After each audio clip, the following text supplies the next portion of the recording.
Este é um trabalho voluntário, sem fins lucrativos, que oferece livros gravados em MP3 para aqueles que não têm condições de ler livros impressos.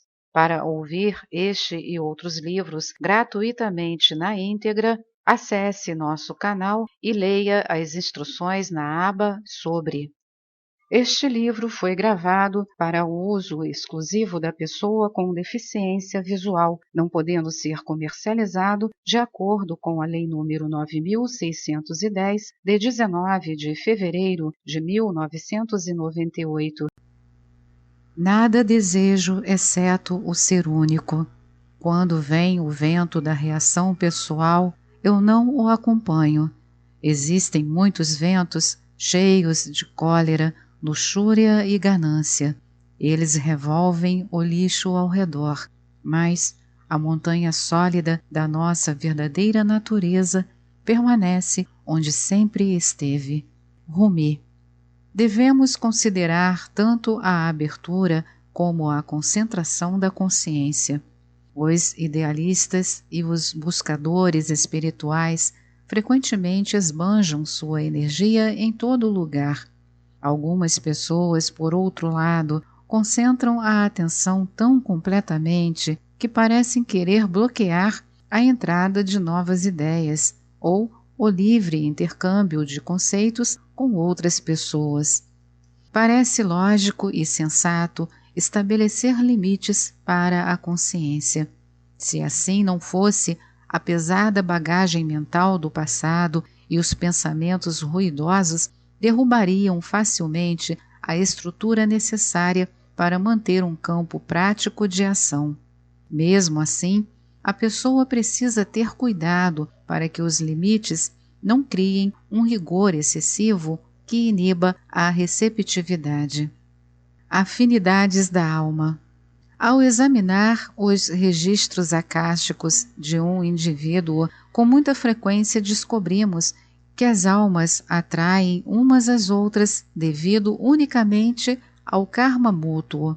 Por isso, disse certa vez Sirimagra, um dos mestres mais sábios do passado: as afinidades são os vínculos delicados estabelecidos no perfeito equilíbrio do coração, onde as afeições verdadeiras são acentuadas pelo sentimento da alegria de doar, assim como pelo gracioso estado de receptividade. Que as almas se unam, então, de acordo com a vocação superior que têm em Deus, que os corações magnânimos se unam em serviço, pois sua felicidade na lei de Deus pode superar as condições kármicas que de outra maneira os colocaria uns contra os outros. A falta de comunicação acarreta a falta de compreensão. No que diz respeito ao senso de comprometimento pessoal com os outros egos, o estado desventurado do ego humano muitas vezes destrói belas amizades antes mesmo de nascerem. Constatamos a veracidade disso sempre que uma falha na comunicação acarreta o desentendimento.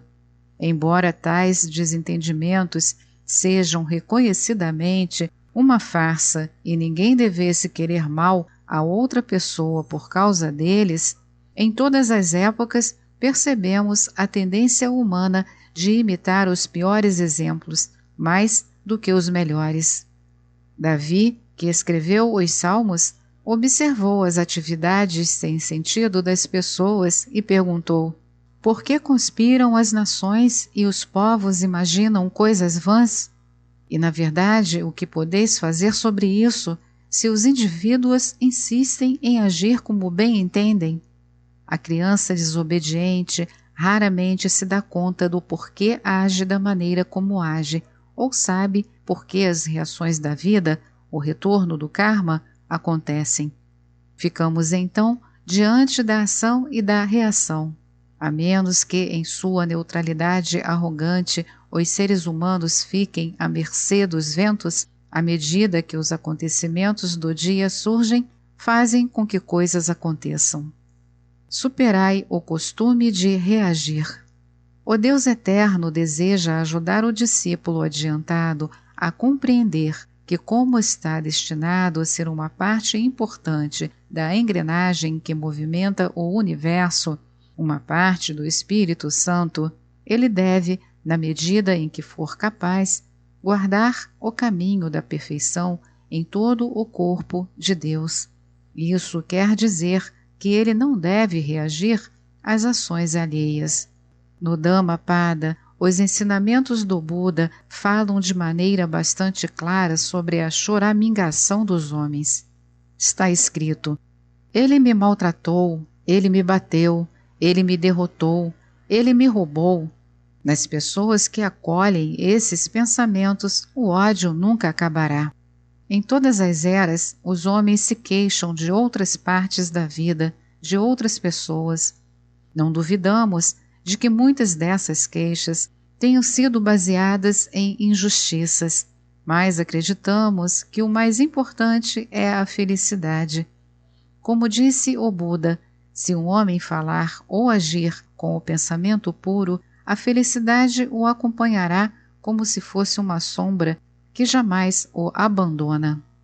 Quando alguém se permite ser vítima constante das ações de outrem, é porque, frequentemente, suas reações estabelecem a reação no outro.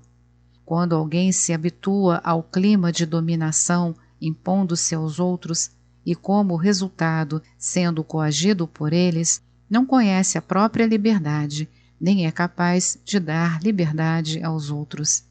Portanto, o maior passo que os discípulos podem dar é deixar de reagir aos erros que veem nos outros.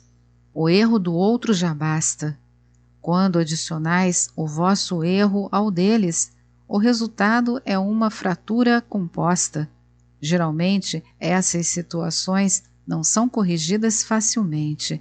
As almas da humanidade, que são muito sensíveis, frequentemente contemplam o castigo severo para as observações inadequadas dos outros, ou, em alguns casos, para as observações felizes que foram mal interpretadas.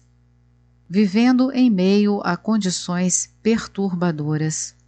Viver requer cuidado especial.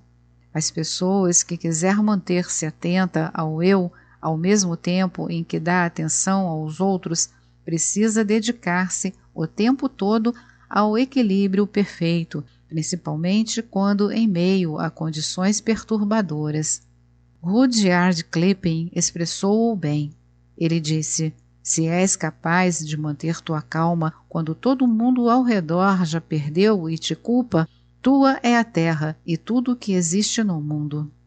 Como explicou Lanto no capítulo anterior, a influência da lua tem o seu papel nas situações perturbadoras. Sua atuação é maior sobre quem não o admite. Muitos atraem para si as vibrações lunares devido aos sentimentos impuros que os polarizam para o plano astral. Esse acúmulo de energia negativa pode dar origem a uma paz frágil, que é interrompida facilmente por fatos secundários. Se conseguirdes manter vossa cabeça, podereis contribuir no plano divino de outras pessoas, protegendo-vos do acúmulo de registros indesejáveis no vosso livro da vida. Quão venturoso é transmitir-vos essa sabedoria! Quão venturoso é podermos suspender o véu como cá o fazemos! Aqui do nosso nível, nós vos aconselhamos simples e profundamente para vos ajudar a compreender o eu e terdes controle sobre vós mesmos. Estragando o que está bom. Se pudesses ter acesso ao registro de bilhões de correntes de vida que evoluem na Terra, estou certo de que ficarias surpresos ao constatardes quantas pessoas verdadeiramente agradáveis se deixam destruir pelas próprias manifestações negligentes e presunçosas. Se fossem honestas e lhes perguntasseis o que extraem da vida nos períodos de tensão, elas provavelmente responderiam: nada. Nós, porém, discordamos. Na verdade, o que extraem É a energia mal qualificada que adiciona peso ao equilíbrio da vida. Isso contraria qualquer virtude que expressaram e que deveriam continuar a expressar em suas vidas. O homem que não tem cuidado com a própria energia coloca em risco não somente o presente no qual vive, como também o futuro no qual espera viver. Os homens bradam que desejam agradar a Deus, batem no peito e com enérgica determinação fazem o voto de não mais se afastarem da lei do seu ser. Infelizmente, os registros são evidentes. Momentos antigos e rudes frequentemente atraem ao vosso mundo mais momentos semelhantes. Arrastam o que seria a embarcação esperançosa do eu pelas corredeiras da vida, nas quais as experiências se fundem em uma montagem feita da energia em turbilhão, um movimento rápido demais para se estabilizar. Então, em estado de desespero, os homens se voltam para as panaceias indesejáveis, que podem incluir drogas perigosas, indulgências sexuais, o uso de substâncias tóxicas, a demonstração de violência ou a exibição do ego com o objetivo de atrair a admiração.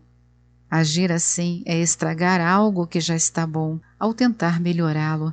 Isso não somente estraga a beleza natural, como também retém a energia. Se a essa energia fosse permitido fluir a partir do interior, ela naturalmente faria desabrochar o eu nas oitavas de beleza e supremacia, para estimular a expressão mais nobre em todos, que aí então dirigiriam as próprias vidas. Age sob inspiração de Deus. Nós vos instruímos a apropriadamente considerardes os perigos da reação. A única reação segura para os assuntos externos é reagir sob a inspiração que vem do alto e do interior, do seu eu superior. Reage com alegria às energias positivas vindas da fonte da verdade que fluem para o vosso mundo. No devido tempo, o auxílio pelo uso das energias da vida substituirá as reações aos estímulos negativos que produzem batalhas violentas e desnecessárias. Diante da visão do Filho em ascensão, mantemos uma explosão de esperança renovada. Alcança-se o progresso, interrompendo a expansão do erro e desviando toda a energia para o canal amplo da gloriosa realização espiritual. Essa prática favorecerá o desenvolvimento da crença de todos e suprirá todas as vossas necessidades. Que possamos dizer juntos: afortunadamente eu sou. Kuthumi. Esta é mais uma edição do canal Livros Falados Voz Humana. Que o bem, o bom e o belo se multipliquem em benefício das criaturas.